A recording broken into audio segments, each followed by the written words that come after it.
सुनने के लिए। ये आज से तकरीबन 3 साल पहले उनकी ये घटना है। अच्छा। तो वो जो मेरे ससुराल वाले मूलचंद जी, एक दिन हम काम करते हुए तो चाय पीने के लिए हम चाय की दुकान में घुसे तो जूते उतार, उनका ये अंगूठा है, ये अच्छा, ये मैंने पहली बार देखा।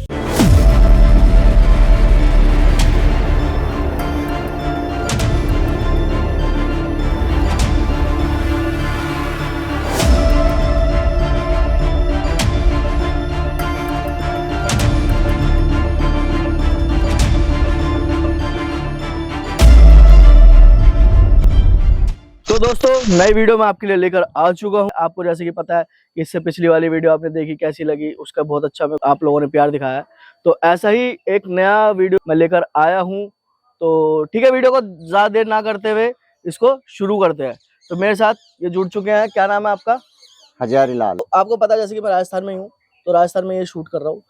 तो ये मेरे साथ जुड़ चुके हैं हजारी लाल जी। तो आप मुझे कोई एक अच्छा सा किस्सा बताओ जो आपके साथ सच में हुआ हो, क्योंकि मेरे व्यूअर्स ना बहुत वेट कर रहे हैं इस चीज के लिए, सुनने के लिए। ये घटना जो है वो रियल है। अच्छा। मेरी देखी हुई है। अच्छा। आज से तकरीबन 30 साल पहले की ये घटना है। अच्छा। तो मेरी जो ससुराल है वो सवासा विलेज में। अच्छा। तो मेरी ससुराल वालों के परिवार में एक मूलचंद नाम का आदमी है। अच्छा। तो वो आज से तकरीबन 3 साल पहले मूलचंद जी की डेथ हो चुकी, कोरोना काल में। उनकी ये घटना है। अच्छा। और ये घटना सांप काटने की है। सांप काटने की घटना है। हाँ। तो वो जो मेरे ससुराल वाले मूलचंद जी थे, वो रिश्ते में मेरे साले लगते थे। अच्छा। तो वो ठेकेदारी का काम करते थे, तो उनके पास मैं भी काम करता था। तो हम काम करते रहे तो वो सांप काटने का मुझे पता नहीं था पहले।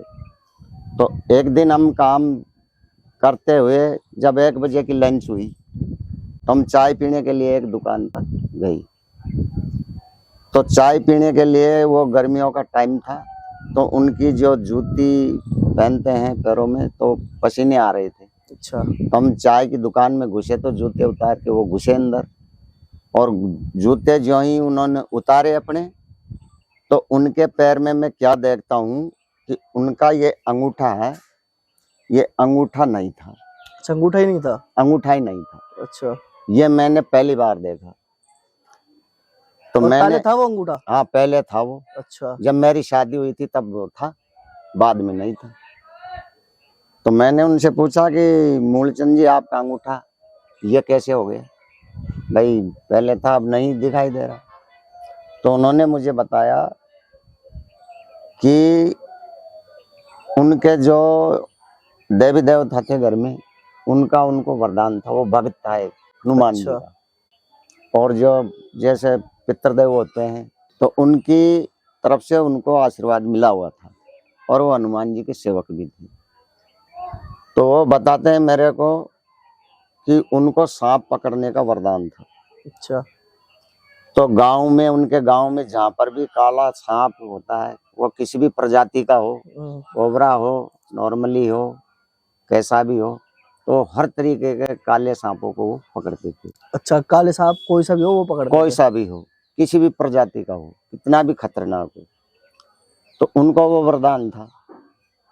अब उस वरदान में उनको कुछ पॉइंट भी देवी देवताओं ने बता रखे थे कि भाई आप जब भी कहीं से भी कोई सांप पकड़ो तो 5 किलो गेहूं उनसे लिया करो। अच्छा। और वो 5 किलो गेहूं लेके फिर पक्षियों को आप दाना डाला करो चुगने के लिए। मतलब वो एक सेवा भाव से वो कर रहे थे ये काम सांप पकड़ने का। तो वो क्या करते थे कि सांप जो ही वो कहीं कोई कहता था कि भाई मेरे घर में सांप आ गया, आप चलो, तो सांप पकड़ने गए। वो सांप पकड़ने गए तो ब्राह्मणों के घर थे, तो उन्होंने वो सांप ब्राह्मणों के घर से पकड़ा, और जो ही वो सांप को पकड़ के मिट्टी का जो कलश होता है, अपने राजस्थानी भाषा में उसको घड़ा भी कहते हैं, वो नया मंगाते थे। और उस सांप को, अच्छा, उस टाइम पे वो नया, हर सांप के लिए अलग नया? हाँ, हर सांप के लिए वो अलग से नया मंगाते थे, जिनके घर जो सांप पकड़वाते थे उनसे, और रोली और मोली और चावल थाली में रख के, और सांप को पकड़ के उस घड़े के अंदर, कलश के अंदर सांप को रख के उसके तलक निकाला जाता था रोली का। अच्छा। और मोले का डोरा उसके जो फण होता है उस पे बांध के, और फिर उसको गड़े में बंद करके ढक्कन लगा के, और गांव की जो सीमा होती है, जिसको देसी भाषा में राजस्थानी में काकड़ कहते हैं, अच्छा। वहां पे वो उसको छोड़ देते थे, और बदले में वो 5 किलो गेहूं लेते थे।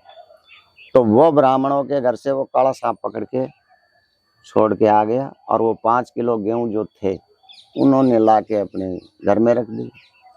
तो उनकी जो मिसेज थी, उन्होंने वो गेहूं भूल गई उस दिन। अच्छा, डालना पक्षियों को या पक्षियों को डालना। अच्छा। और वो अपने मतलब फैमिली के लिए, परिवार के लिए जो नाज साफ करते हैं अपन खाने के लिए, उसमें उसने मिला दिया। अच्छा। तो उसने जो ही वो मिलाया, उसी रात वो भगत जो था सांप पकड़ने वाला, वो अपने घर के आंगन में, पहले कच्चे घर हुआ करते थे गांव में, तो कच्चा घर था उनके भी कोल्हुओं का, उसके कच्चे आंगन में वो सो रहा था उसी रात। तो रात को 12 बजे क्या होता है, एक सांप आता है काला, और उसको नींद आ रही थी, और आके उसके अंगूठे को मुंह से तोड़ के ही ले जाता है। सांप तोड़ के ले जाता है पूरे अंगूठे को, यहाँ से ये इतना। मतलब ऐसा नहीं कि उसने काटा हो, कुछ नहीं, जहर नहीं छोड़ा, सिर्फ ले गया? सिर्फ ले गया। अच्छा। और उसको जब उसकी आंख खुली तो वो अंगूठा उसके मुंह में, सांप में, और उसको दर्द बिल्कुल नहीं। दर्द नहीं था? दर्द नहीं हुआ, बिल्कुल दर्द नहीं हुआ। फिर उसको अचेत हो गया, जहर चढ़ गया उसमें, और सांप चले गया। उसको अचेत होने के बाद उन्होंने अपने देव देवता से पूछा, कुछ प्रार्थना की, लेकिन कोई फायदा नहीं, क्योंकि वो जो वरदान था, वो गेहूं के दाने 5 किलो लेते थे, वो उन्होंने खुद के खाने में मिला लिया, तो वो नियम टूट गया उनका। अच्छा। इसलिए वो सांप आया और उसको काट लिया। अच्छा। उसके बाद पास में एक मित्रपुरा गांव पड़ता है, वहां पे तेजा जी का स्थान है। तो वो उसके घर वाले, परिजन वाले उसको अचेत अवस्था में ऊंट गाड़ी के अंदर डाल के वहां लेकर गई। वहां गांव में वो मतलब मित्रपुरा गांव में नहीं पहुंचे, बीच में एक नदी पड़ती है, उस नदी में उसको अचेत अवस्था में एक सांप दिखाई देता है। अच्छा। सफेद सांप। हाँ, बहुत बड़ा सांप। अचेत अवस्था मतलब जैसे उसको होश नहीं था। अच्छा, मतलब बेहोशी की हालत? बेहोशी की हालत, उसको कुछ भी होश नहीं था। 7 दिन और 7 रात वो अचेत अवस्था में रहा, ना तो उसने कुछ खाया, ना उसने पानी पिया, और पूरा उसका जो बॉडी है वो नीला पड़ गया। अच्छा। उसके बाद में उसके परिवारजन उसको वहां लेके गई, तेजा जी के वहां मित्रपुरा गांव में स्थान पे। तो नदी में उसको वो सांप दिखाई दिया बेहोशी की हालत में, और 4-5 लोग जो थे ऊंट गाड़ी में, उनके बीच में वो लेटा हुआ था। अच्छा। लेटा रखा था। तो उस सांप ने उससे बोला। अच्छा, बोला कि आप यहाँ जा रहे हो तो यहाँ मत जाओ। अच्छा। वापिस आप घर जाओ, और आपके देवता से ही आप आशीर्वाद लो, प्रार्थना करो, यानी पूछा उससे। तो वो वापिस उसको ले आई। उस पीरियड में उसको 6 दिन 6 रात हो चुकी।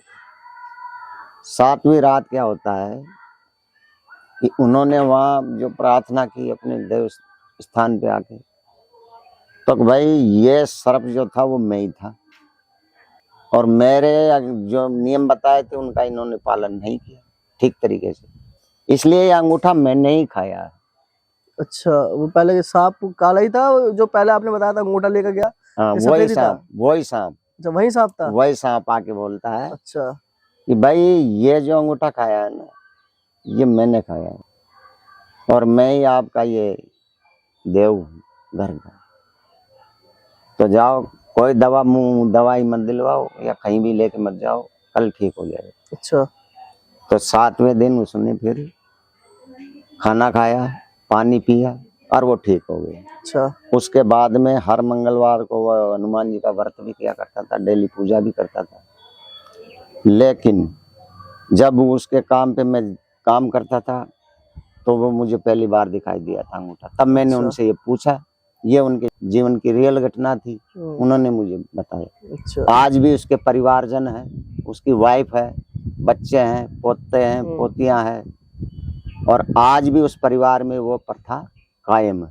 अब कौन करता है उनकी जगह, करता है कौन? आज भी उनको वरदान है, वो कभी भी कहीं भी काले सांप को नहीं मारते, बस पकड़ लेते हैं। पकड़ लेते। और वो कोई और करता है मतलब? नहीं, अभी तो कोई ये काम करता नहीं है। अच्छा, अभी नहीं करता वो? हाँ, सब अब तो शहरों में जाके अच्छा, रहने अच्छा, लगते हैं, अच्छा। लेकिन जो उसके परिवार है उसमें से इस काम को अब कोई नहीं करता है। अच्छा, ये अभी उनकी जो डेथ हुई है वो 3 साल पहले ही हुई है। अच्छा, ये कहानी है अच्छा। रियल।